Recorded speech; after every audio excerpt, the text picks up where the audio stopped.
دكتور احنا ليه مش بنقول السعر النهائي لعمليات المية البيضاء والليزك إلا بعد الكشف؟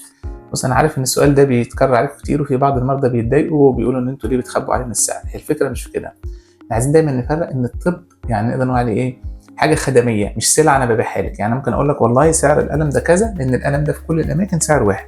لكن احنا ما عندناش في الطب حاجه اسمها كات بوينت او نقطه فاصله، ان كل عينين الميه البيضاء زي بعض او كل عينين الليزك زي بعض.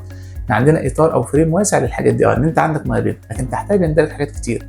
فالطب يعني في حقيقته هو تفصيل، يعني كل مريض بنفصله بروتوكول خاص بيه.